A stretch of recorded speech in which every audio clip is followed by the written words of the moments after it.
Hi everybody and welcome back to my channel. I'm Lysha from Lysha Be Creative, and today's tutorial is this sort of animal print peekaboo. I actually was inspired by another creator in a cup that I saw him using sort of this same style with the zebra print, and of course you know I'm going to recreate that with my own twist. So I will of course link Michael from Crafty Pink Scorpion down below. Make sure to check out his Instagram. He has some absolutely amazing cups and designs. I encourage you all to follow him. But I'm going to show you exactly how I put this together step by step, as well as how I did the coasters. So of course everything will be listed and linked down in the description box. Don't forget to give this video a huge thumbs up and subscribe to my channel, and let's go ahead and get started.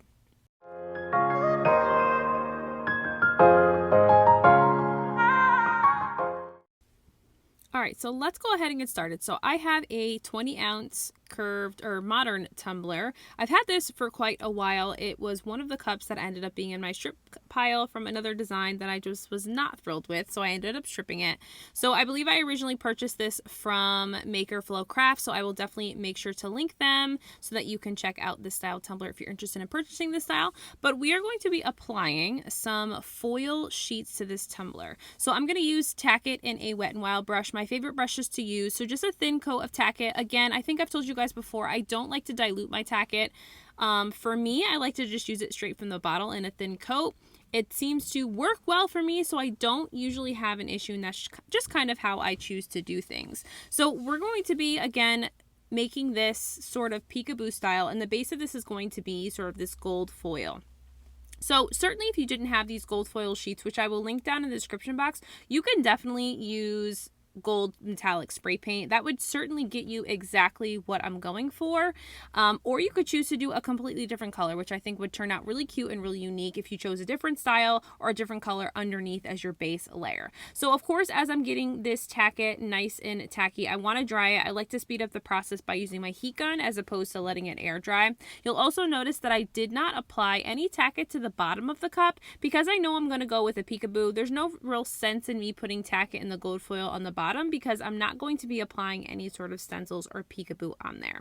So once that is dry to the tackiness that I need it to be, I'm just going to take these large foil sheets, which are I think like a 4x4 sheet. I want to say could be a little bit larger than that, but like these larger sheets which help me kind of get this covered in no time. I think it took me a total of like 3 sheets or so to get it completely covered before I was kind of, you know, done here with covering this in this gold foil. So you could also use like the gold foil flakes. I will tell you, and I'm sure if you've used any sort of gold foil flake anything, it does make a huge mess. So definitely make sure that you know, have that space and be mindful that this stuff kind of goes everywhere.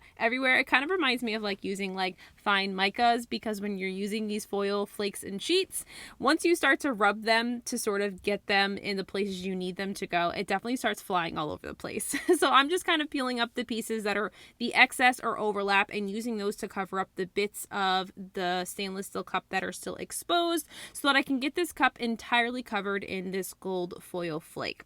Once I am done covering this with the gold foil, I'll just take my dry chip brush and I'm just going to brush off all the excess. You just want to obviously make sure that this is essentially burnished down, sort of like what you would do with Tack It method glitter application, making sure that your surface is nice and flat. So just using that dry chip brush is really going to help me make sure and maintain a nice smooth surface, which will make applying my coats of epoxy super seamless and simple.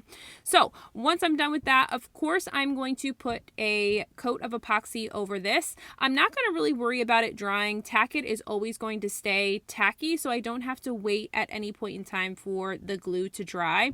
Kind of is always in that tacky phase. So right after I'm done brushing this off, I literally am going to put this on the turner for a coat or 2 of epoxy until my cup is smooth.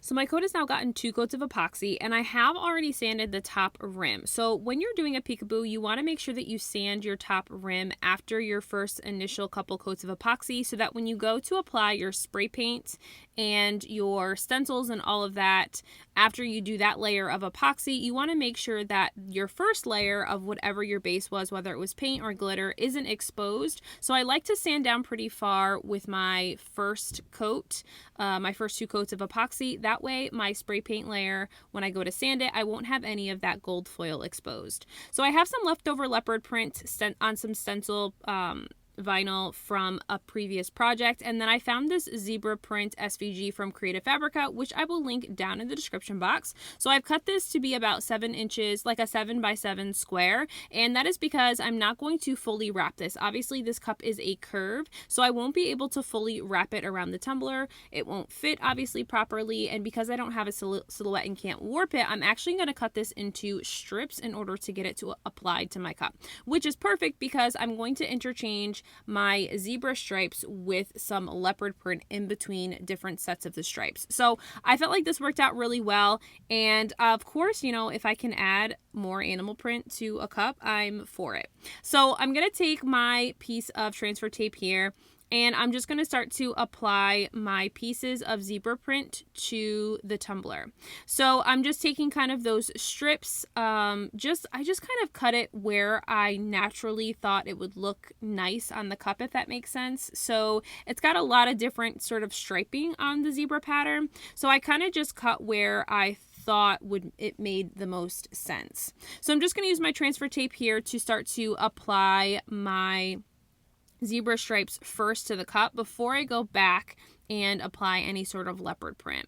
So applying these, super simple. I love using stencil vinyl for peekaboos. I find it to be the easiest because I can always be guaranteed that I'm not going to have any sort of residue left over when I remove the stenciling, and it's always super easy to remove. I never have any issues whatsoever getting the stencil vinyl removed from the cup.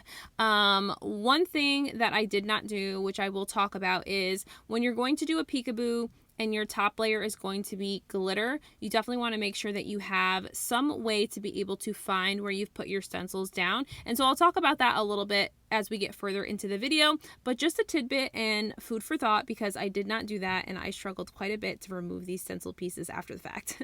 So I'm just going to continue to apply these sections of zebra print. So just kind of keeping like a 1 to 1.5 inch gap in between each set of striping that I'm applying to the cup. That way I have enough space to apply my larger leopard print spots in between those sections. So I'm going to finish this up and then we'll move on to applying our leopard print. So of course with the leopard print, I did pretty much the same thing. I just took kind of different sections of the leopard print that I had, just the same transfer tape, and just applied them to those open sections. So I left kind of that gap there, so I had enough room to apply a bunch of different pieces of the leopard print as well. So just kind of hand placing, just like I would if I was doing a leopard print cup that I've done in the past. And yeah, that was just kind of all I did. There's nothing really crazy that I did here whatsoever. Just kind of, you know, finding pieces that fit the puzzle, if you will, in those spaces, and kind of making sure I could fill up those gaps with enough leopard print to make it look natural and not kind of, you know, like I hand place it, if that makes any kind of sense whatsoever. So I'm going to finish applying these rather quickly, and then of course once I am done with that, I will trim off any of the stenciling that is overlapping the top or bottom of the cup before we get into the next steps of this tumbler. So this is what it looked like with all the stenciling, and now we're going to get into spray painting. So I am using 3 colors to spray paint my tumbler. I have a flat white, I have a icy blue, and a fluorescent pink. So they're both 2 Krylon, and then 1 Rustoleum is my white paint. So I'm going to start with my matte white paint, and I'm going to do the top half of my tumbler. That is going to be base painted white so that I can obviously put the pink fluorescent color over top so it stands out. So the white just will be the base. So I'm going to ombre these 2 colors together to give me like this pink and blue sort of ombre, which then in the middle is going to kind of brighten up a little bit to purple when I mix those 2 colors together. So after I've gotten the white base done, I'm going to go in with that icy blue, and I'm just going to cover the entire bottom and just kind of ombre up in those short spurts up towards that white section. So I typically spray paint outside, But I also have a spray tent, which typically is super helpful because like today was kind of windy when I was doing this. So I had to move around a lot. So you'll see I kind of switch positions multiple times. My hand placement is a little awkward. So I apologize for that. But normally I take my spray tent outside and spray paint in there outside. That way I'm still getting that ventilation. But sorry, you'll have to watch me fight with the with the wind a little bit here. So once I'm done with that icy blue, I'm going to go over top of that white paint with that fluorescent pink, and I'm just going to do those short spurts kind of about 6 to 8 inches away from my cup to get it to ombre up towards the middle on top of that blue slightly. And that middle area, again, as I mentioned, as I'm covering the blue section with some of that pink paint, is really going to bring up this really pretty purple, which I just love. So that is kind of what that looked like. I was pretty much done. I just wanted to make sure that the full cup was covered and that I could see the stencils, but I couldn't see any of that gold foil underneath whatsoever. So I wanted to make sure that this was fully covered before I went inside and we moved into the next step. So once the paint is dried, I've mixed out about 5 mLs of my KS Resin Liquidy Split, and I'm just going to apply probably about half of this to my tumbler. So just with my gloved hand, just applying a really thin coat of the epoxy over top. This is a quick set or like a fast setting epoxy, so I do have to work kind of quickly. I think I have about a 30-minute work time, but definitely work a little bit quicker. Not as quick as Mod Podge, but definitely a little bit quicker. But as I've told you guys, epoxy method glitter application is definitely my favorite way to apply glitter. I have more time to work with it, and I can guarantee better coverage with the first initial coats versus having to go in with multiple coats when I'm trying to do this with Mod Podge. So I have 4 glitter colors that I'm going to be using. The first one is 30A from Peachy Olive Glitters. This is a blue color that gives kind of a little bit of like a yellow shift. It's very translucent, more so than which you can tell in the bottom, but I'm using this as my base for the blue. So I'm just going to dust around the bottom, just get kind of a little bit of coverage on the very bottom and then around the bottom edge, and then just start to sprinkle upward towards the pink. I'm going to go then in with Cool Mom, which is from Peachy Olive Glitters. This is like a chunky hot pink color. Love this color whatsoever, or love this color so much. So I'm just going to do that same exact thing I did with 30A, and I'm just going to do a light dusting all the way around and then just start to sprinkle down into the blue section of 30A. So once I'm done with that color, I'm going to go into the bottom with this brand new color from Aisha Creations. It was a limited edition color. This is called Full Moon, I think. I can't even think. Moondust? Moondust. I believe this is Moondust. My goodness. So this is Moondust. I absolutely love this. And going back, I mean, I love how it turned out. I think I could have gotten away without including 30A and just gone in with this Moondust because it is absolutely breathtaking. Like, holy moly, the sparkle on this and the amount of color shift you get out of this color is absolutely amazing. So if you were able to snag her limited edition colors, she just put together her custom mixes.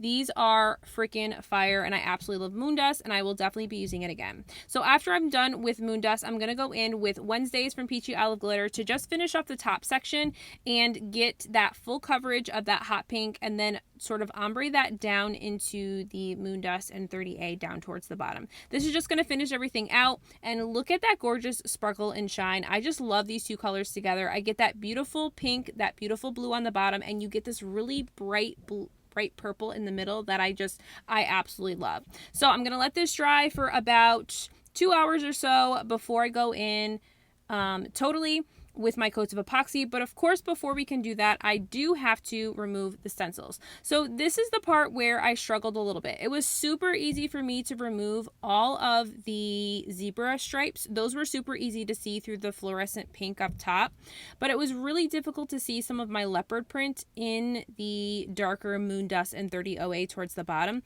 So I would recommend that before you go into putting your layer of epoxy and glitter over top, that you use like hot glue dots over top of this so that you can find where your stenciling is. It just makes it a little bit easier.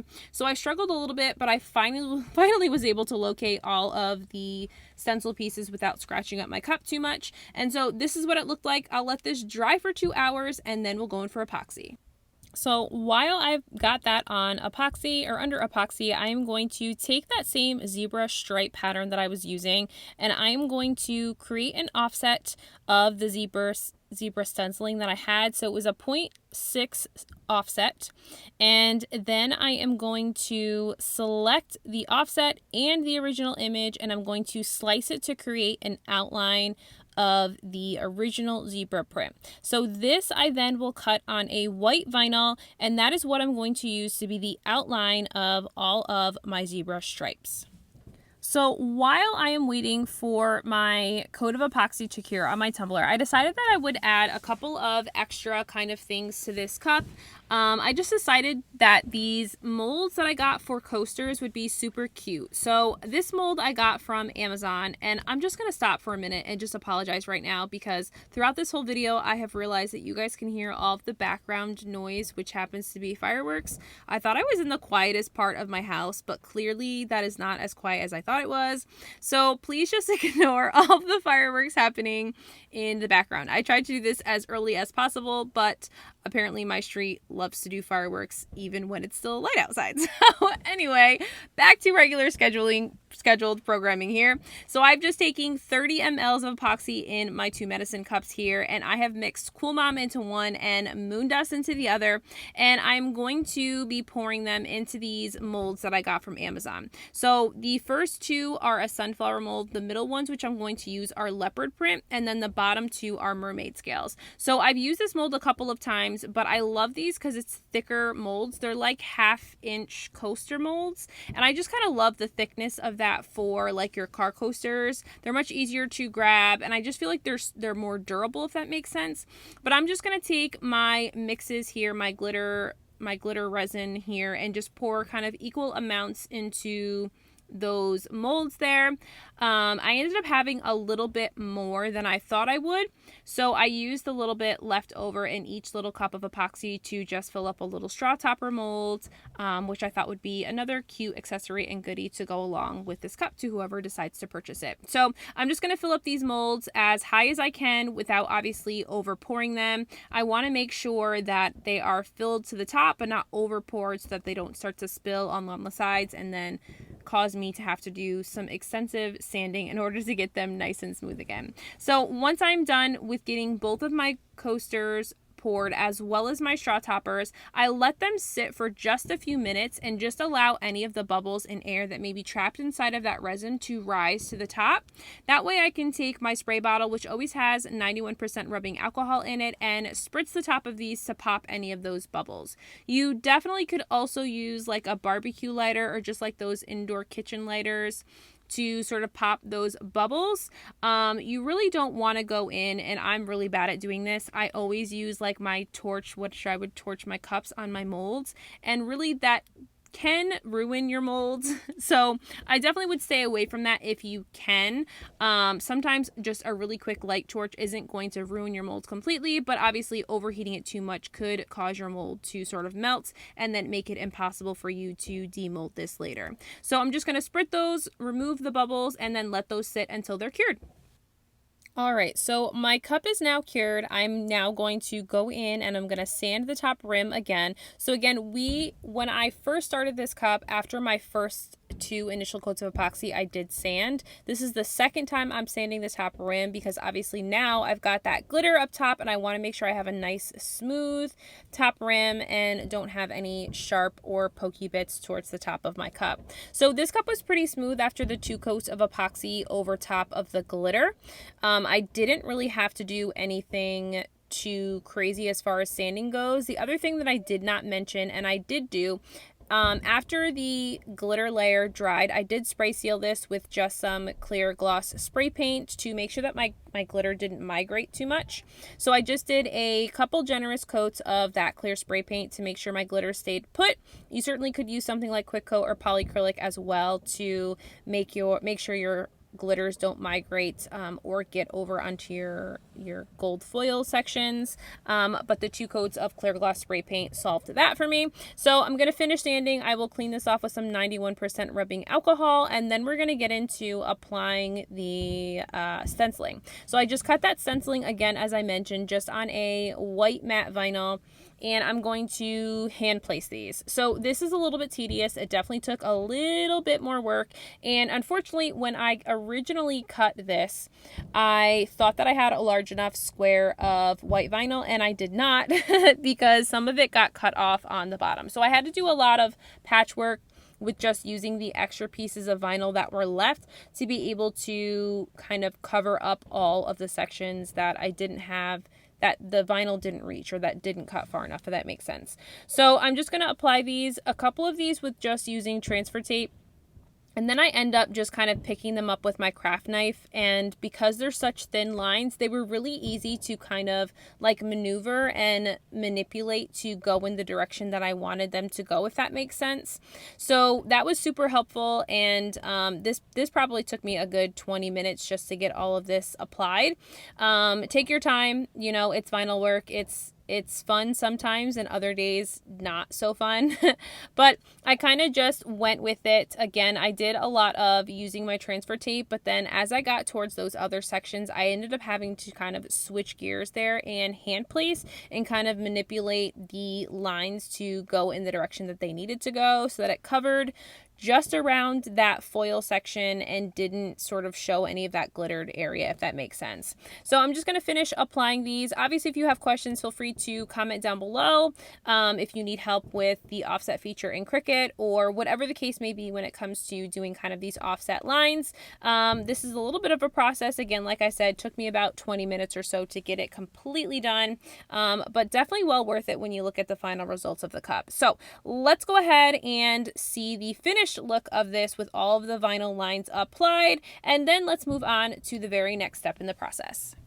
So because the stenciling the stenciling for the leopard print was cut previously, I didn't have the exact size of the leopard print that I used, like what size the whole sheet was. So instead of trying to figure that out and create another offset, I just decided to skip that sort of work in Cricut and just go over and around these pieces of leopard print with a white acrylic paint marker. I think that it turned out really well.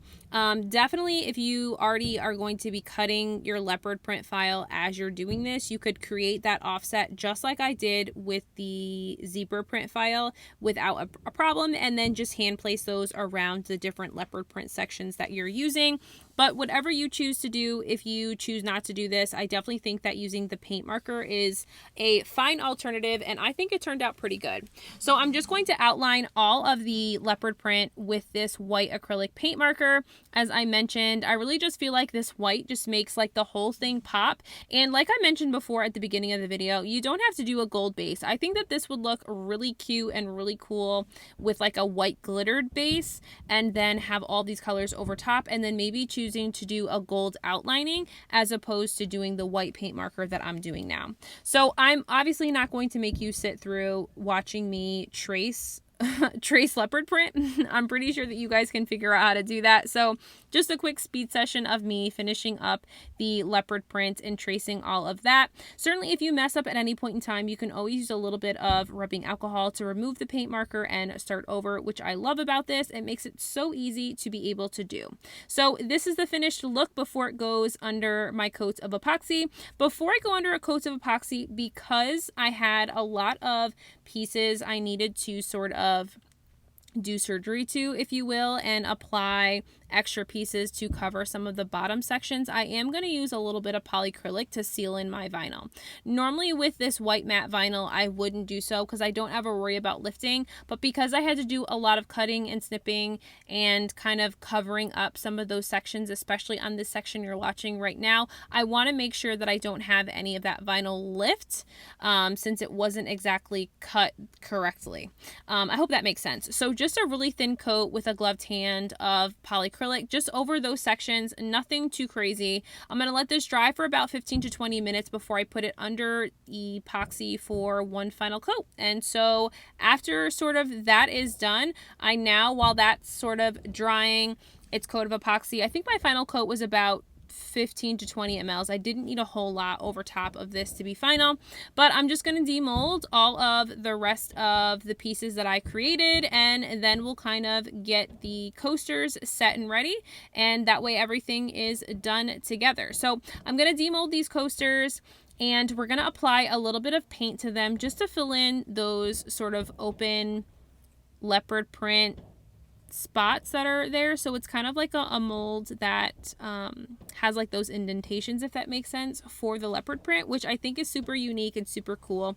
And so I just decided to do white acrylic paint over these. I just felt like that would be easier. I did try using the acrylic paint marker, but it wasn't thin enough to fit in some of those smaller sections. So I decided that acrylic paint was probably going to be my best bet. I know you can also use things like mica powders and other things to sort of paint in these sections and then just clean off the top with your rubbing alcohol, any excess that may have gotten on the top. But I just figured paint would be the easiest, and I decided to just go with the white paint since I had already gone in the center and started with the white acrylic paint pen. So just with a super fine paintbrush, I'm just going to take a little bit of paint and just kind of color in all of those sections. And so once I'm done coloring in all of the sections with my white paint, I kind of was messy with this on purpose because I wanted to kind of get it done kind of quickly, if you will.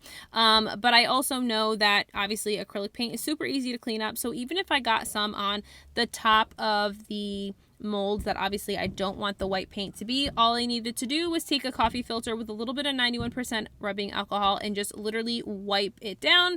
It would keep all of the paint that's inside that sort of indentation there, and it would just clean off whatever was on that top layer and top surface. So super quick, super easy to do. It definitely took me longer to paint in the sections than it did to clean everything up. And certainly you could, if you wanted to seal everything in, you could go over all of this with a layer of UV resin and just cure it under your UV lamp. I think that would be perfect. That's a great alternative to be able to seal this in. I'm not going to seal these because again, they're car coasters and it's just a kind of cute extra freebie, but certainly if you wanted to make car coasters as sort of something to sell in your shop or something to make to give as gifts and you want to make sure that they're super nice, super fancy, you definitely could add that layer of UV resin over top to ensure that these are going to last for a long time and that you're not going to get any of that paint chipping over the course of normal wear and tear. So after that was done, my cup took a few hours obviously to cure on the turner, and then let's go ahead and take a look at the final results of all of these creations.